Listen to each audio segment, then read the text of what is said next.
let's talk about Captain America: Winter Soldier. I can't imagine the amount of coordination going on between the film and TV divisions. There must have been a meeting or phone call or two over the process. Well, yeah, this is how we always see Jeph. He's always with his ear. No. Yes. Always. Give us at least a level 5 peek inside that process. They're on all the time.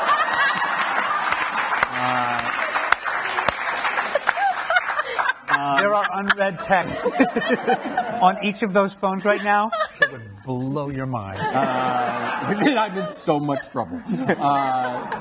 No, the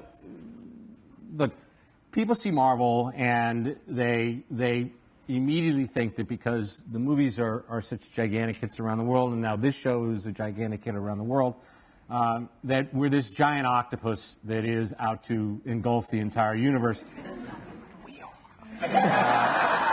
But in fact, what we are is a very small company, and what that means is that Kevin Feige and Lou D'Esposito, who are the co-presidents and run the studios and make those incredible motion pictures that we all love, are literally like down the hall, and over in New York, people like Dan Buckley and Alan Fine and Joe Quesada are on top of the publishing side of things and the digital side and gaming and us, and so.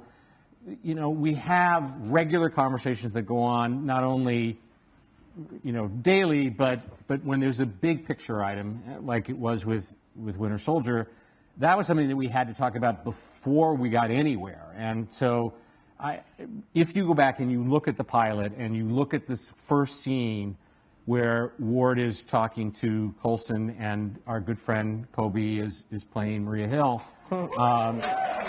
they talk about his personality profile and that he's not exactly really good with people, and there's a whole bunch of dialogue that's there that when you go back and see, we're telling you he's Hydra.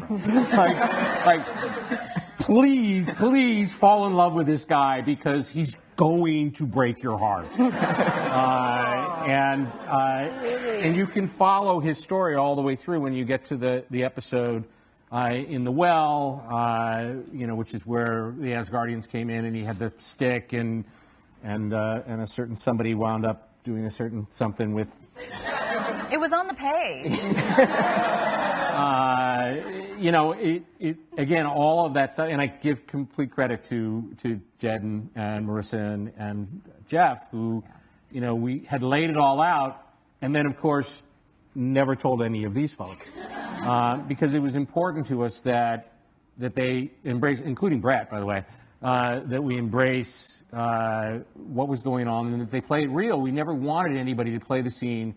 Oh, I know you're Hydra, so I'm gonna. What you're saying is a double meaning to it, and in the same kind of way that if anyone in this room were to take a look at their calendar for tomorrow, or I don't know, we're at 9 o'clock, I have a meeting, and I know exactly what that meeting is going to be like. The truth is, you don't know what that meeting is going to be like.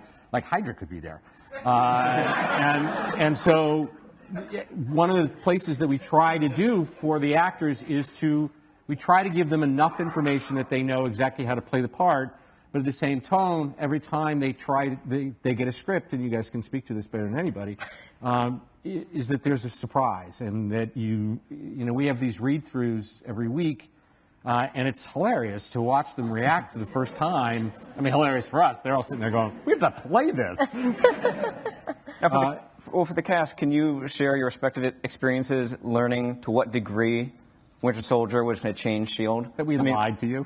Were there panic phone calls from family members who saw the movie and said, is your show over? The way they told us about Ward, which is, how really Captain America affected our show, was really when Ward betrayed us. Wait, which came first, the screening or the pages? The pages came first. Yeah. Oh. I don't know. Is that right? I don't remember. No, we took you guys to the screening, I had the and flu, I you didn't see it. came out We of had it. a top secret screening of Winter Soldier in Before it was the complete. belly of the Disney beautiful beast. I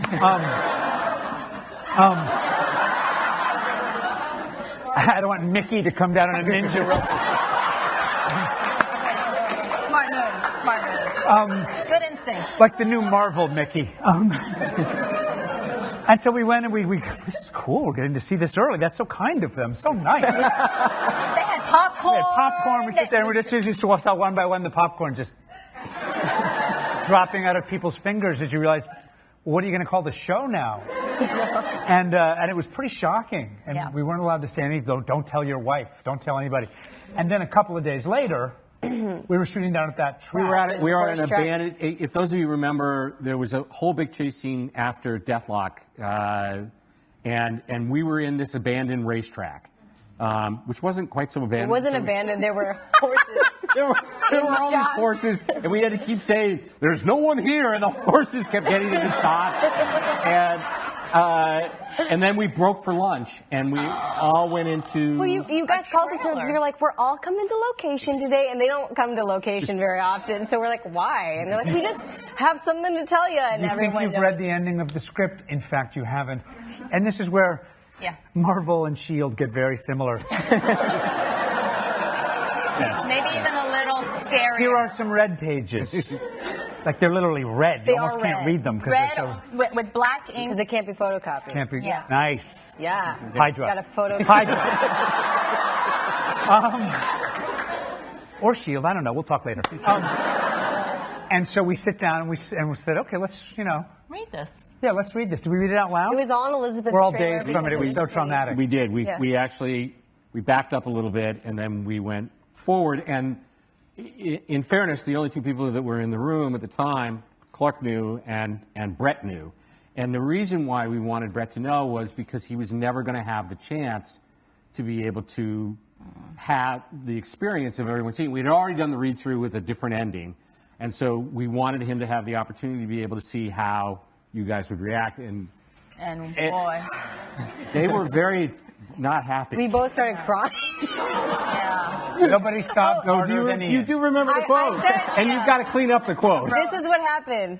You want to reenact it? Okay. Well, So we're reading we're it. like, And I go, what a mother. I kissed him. and I said, Yeah. well, You can fill in the rest. It's a family event.